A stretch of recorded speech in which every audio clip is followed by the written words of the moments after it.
Hello friends, welcome to my class. Today's topic of discussion is algorithms and flowcharts. Before that, let us try to understand the problem solving techniques. Now, if I have a problem at hand and I want it to be solved by a computer, then I have to make use of problem solving techniques. Now, these problem solving techniques can be a creative and challenging process.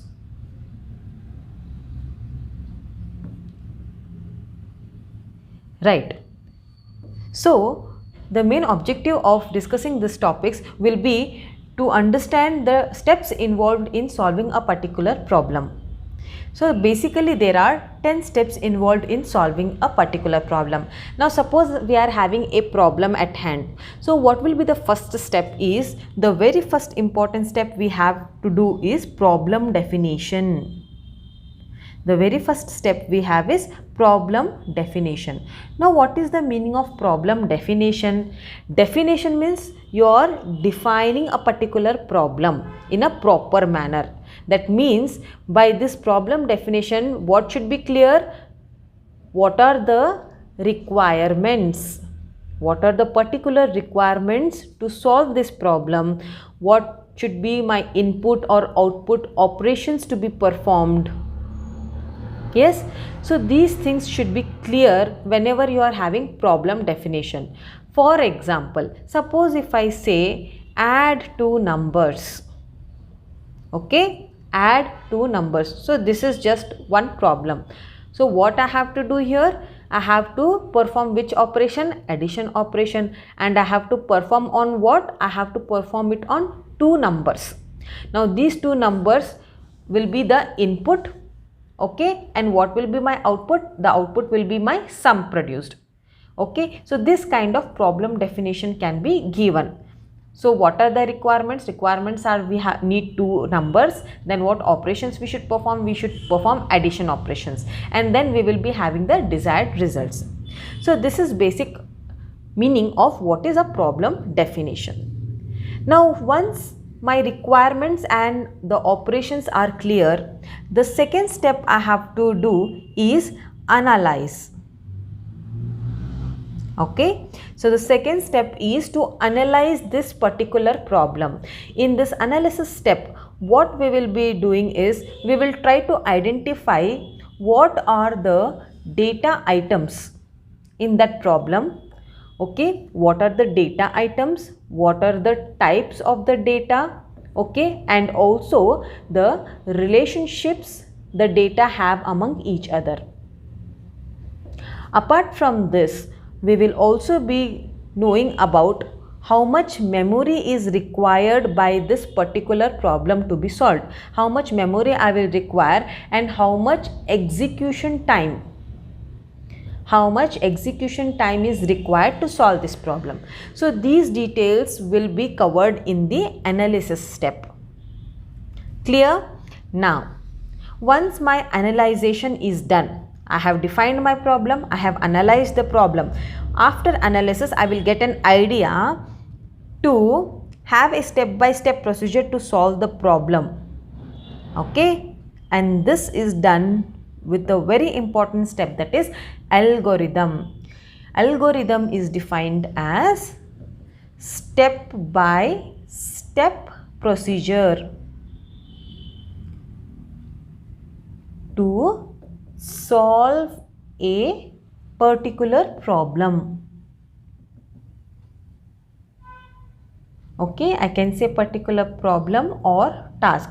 This is the very important step which we have in problem solving technique. Okay, so we need to define an algorithm to solve that problem. So in this algorithm, what we are doing is we are making use of certain statements, and also we are making use of certain steps to solve that problem, which makes us easy to understand. Now, in this algorithm, we are having certain characteristics. So, what are the characteristics of my algorithm? The main characteristics of the algorithm will be, first one, input, Okay, so what should be my input in this algorithm? From the problem definition, from analysis part, we try to understand what should be my data. Okay, so input can be either 0 or more input values. Okay, when it comes to input. Second part is we are having output. In output, how many do I have? I should have either 1 or more values of output. I should either have 1 or more values. Input can be 0 or more. It is not necessary they should be input for particular for certain problems. Okay, but output should be there definitely. At least one print statement must be there. Third important characteristic is definiteness. What is the meaning of definiteness? Definite means it should be definite. That means, suppose if I am having certain operations or if I am having providing certain data, it should be definite. Within a particular time limit, the operation should be performed and executed. It should not be indefinite or infinite looping. That is the third step. Finiteness means there should be a finite sequence of instructions. The fifth step is effectiveness. Effectiveness means the operations must be simple and carried out in finite time. That is what is the meaning of effectiveness. So these are the 5 important characteristics which we have for algorithm. First, remember, it is a step-by-step procedure to solve a particular task. Then what are the characteristics of the algorithm? There should be input, output, definiteness, finiteness and effectiveness. So these are the 5 important characteristics of an algorithm. Now we have certain notations for an algorithm. Let us try to understand what are the notations of an algorithm. Now let me take an example. Suppose I want to compute area of a square. Okay, so this is my problem definition. This is my problem definition. So what is problem definition? Compute area of a square. Now let us try to analyze this. When we go to analysis step, so to compute area of square, what are the things I might require? Very good. So I will be requiring to find area with the help of what? With the help of length of side. Length of side means, suppose this is my square. In square we are having this as the length of the side. All my sides are equal in a square. Yes, so I need to know the value of this side. If the value of side, for example, is 2, then what will be the area of a square? 2, 2, 2, 2. All the sides are 2, 2. So finding the area of square will be 2 into 2, that is equal to 4. Yes, so my analysis part is done. So for analysis part, we got to know that the side length is to be known, and then we can apply the formula for area. Area is nothing but side into side. Okay, so I am clear with what operation I should perform, and I am clear with what input I should have and also expected output. So my analysis part is done, problem definition is done. Now let us try to write an algorithm for this. It's very simple, guys. It's very simple. So to write algorithm, first what we have to do is write the name of an algorithm. So let me write area of square. So this is the name of my algorithm. What is name of my algorithm? Area of square. Clear. Now I have to write in steps. Therefore, let me mention the step numbers. So I will mention first step. What is my first step? I have to first calculate, or I have to take the input value. So let me read side value of a square. So first I have to take the input. So I will be reading the side. Okay. Once I take the side, what should be my second step? I know the side, simply calculate the area. Okay. So what we will do is, in square bracket I am mentioning compute the area. whatever I am mentioning in this square bracket is called as explanatory comment. Okay, so how do we compute the area? Formula is area equal to side into side. Yes. Next, we will go to third step. Once my area is calculated, what I have to do? I have to give the output, that is print the area of the square. So let me mention in the explanatory comment that I am printing the area of my square. So simply I can give print statement within a colon. I'll write area of square, that is equal to whatever area I have calculated.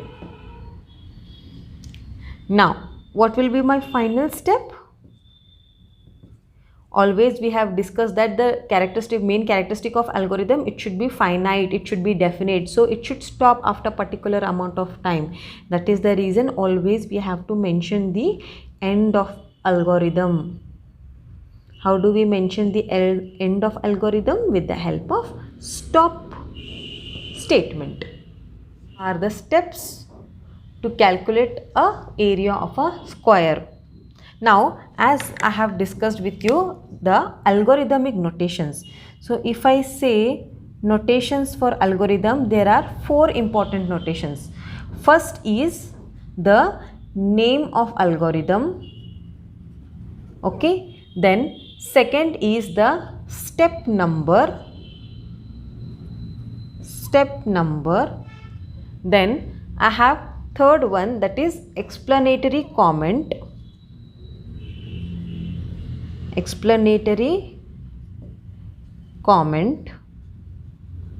And the fourth one is termination.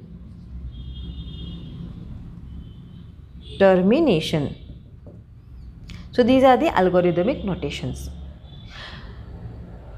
Hence we have discussed with an example about a simple algorithm. Right? Now algorithm is defined as step-by-step procedure to solve a particular problem. What are the main characteristics of algorithm? 5 important characteristics we have. We have input, output, definiteness, finiteness, effectiveness. Right. Next we come to algorithmic notations. We are having 4 algorithmic notations, that is name of algorithm, step number, explanatory comment and termination. Okay, sample example of an algorithm we have seen, very simple. One problem I have taken, define area, computing the area of a square. So for this problem, first we have defined the problem, we have analyzed our problem, and then we have found the algorithm to solve this. The next step after algorithm is pictorial representation of this algorithm. Now this is in steps I have written, but it will be more interesting and more easy to understand the algorithm if I have the next step in solving a problem, that is flowchart. Now what is this flowchart? Flowchart is nothing but pictorial representation of an algorithm. Very simple.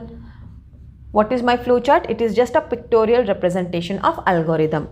Now let me explain to you in this pictorial representation what are the symbols we need to understand. Figures. So we are making use of certain geometric figures to define the operations to be performed using a flowchart. So very first symbol we have is oval shape. Okay, so this oval shape is used for start and stop purpose. Okay, whenever we are starting, just we have to make use of this oval symbol, write start. If we want to stop the algorithm, then we just make use of the same oval and mention stop. So this is the first geometric figure we have in flowchart. Next we are having parallelogram. This is called as a parallelogram, and this is used for input or output operations. Next symbol we have is a rectangle. Rectangle is used for processing purpose. Next we have rhombus. Rhombus is used for decision making.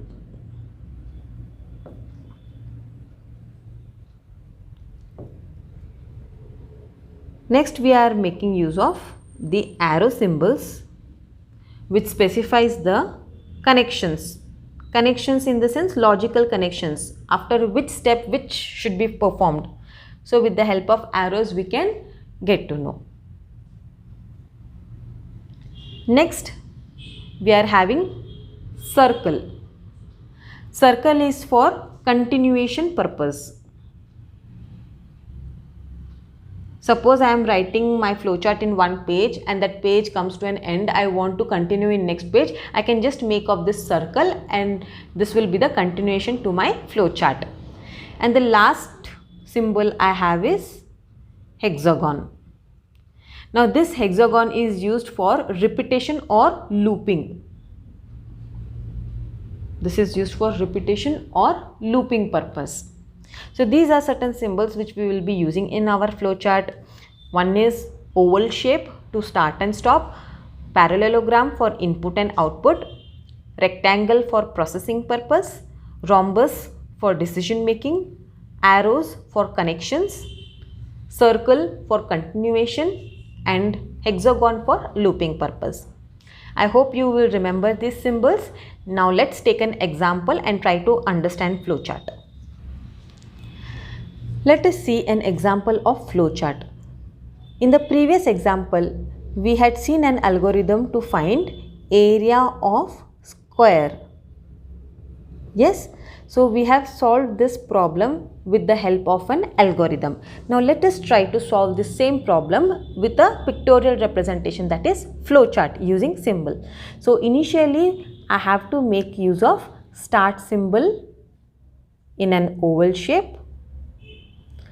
Once my start is done, what should be my input value? My input value should be the side of a square. So in a parallelogram, I will just write read the value of side. Okay, so we will read the value of side. After reading the value of side, what we are doing? We are computing the area of a square. So for computing, what we will do? We will simply write area is equal to side into side. Okay, and since this is an operation, I will place it in a rectangle box. After computing the area of side, what we are doing? We are providing the output. So we are just providing output. So I can write print area.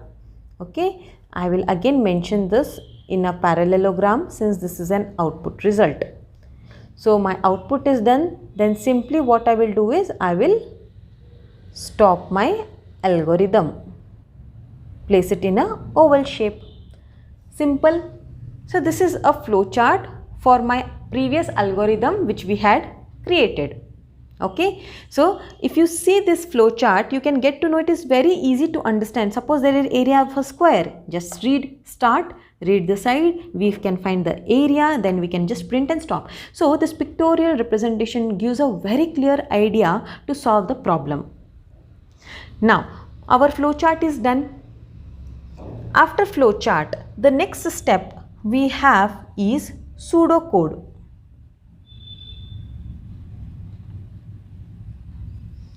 What is this pseudocode? Pseudocode is neither an algorithm nor a program. Okay, so pseudocode is neither an algorithm nor a program. It is just English-like statements. They are just English-like statements. For example, whatever we had solved the problem of a square, I can just simply say you can read the value of side. Okay, you can calculate the area is equal to side into side. So these are just simple English like statements which I can write.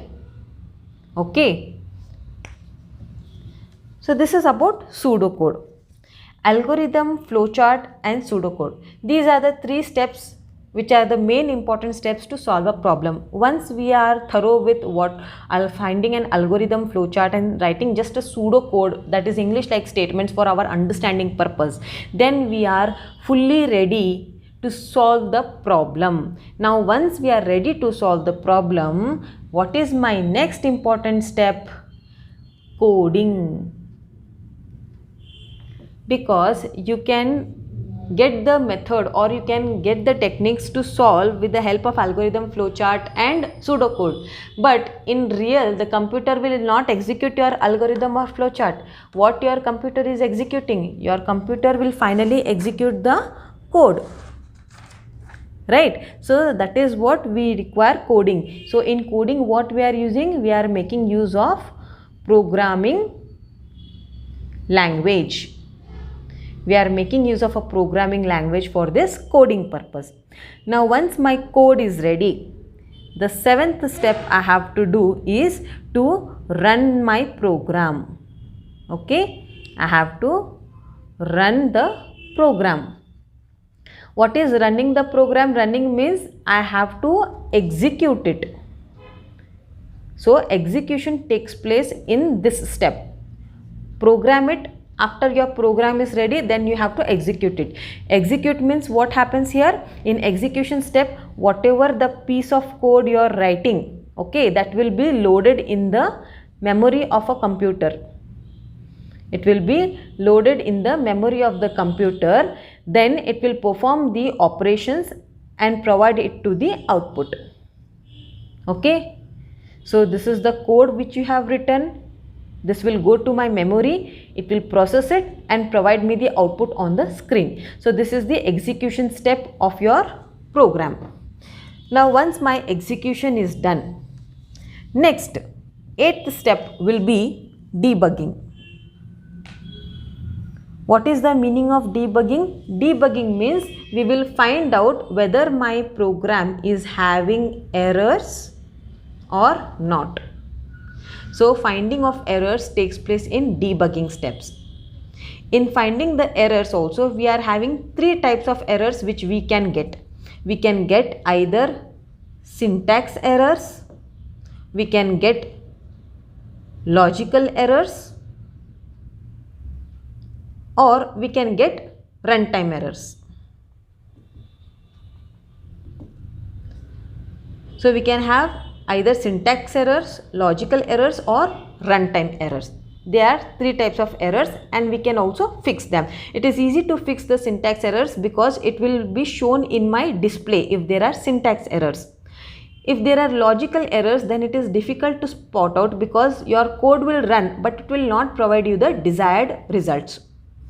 In runtime errors are the one which occurs after the execution of a particular program. So these are the types of errors we have. Next step, after my debugging is done, if there are some errors, we can also fix them. So finding and fixing of errors takes place in debugging step. My ninth step after debugging is testing. What is the meaning of testing? Testing means I have to provide verification of output results. Whatever is my output, whether it is correct or wrong. So verifying the outputs takes place in this testing part. And the last step is documentation. Documentation is the last step in solving a problem. Documentation means simply you are providing certain explanatory notes. You are providing explanatory notes in this documentation. This is for the developers or the users understanding purpose. We will be providing certain explanatory notes. So here are the 10 steps involved in solving a problem. So first important step is problem definition, then we analyze that problem, and then on the analysis basis I will be coming up with the problem solving technique by algorithm, flowchart and pseudocode. Once this problem solving techniques are applied, then we will code our problem with the help of a programming language. We will run the program successfully, and also we will debug it to check whether there are errors present, and we will fix those errors. Then finally we are testing our program to verify the correct desired output results, and finally we are documenting the entire program for an explanation purpose. So these are the 10 problem solving techniques, and also in detail we have discussed about algorithm and flowchart.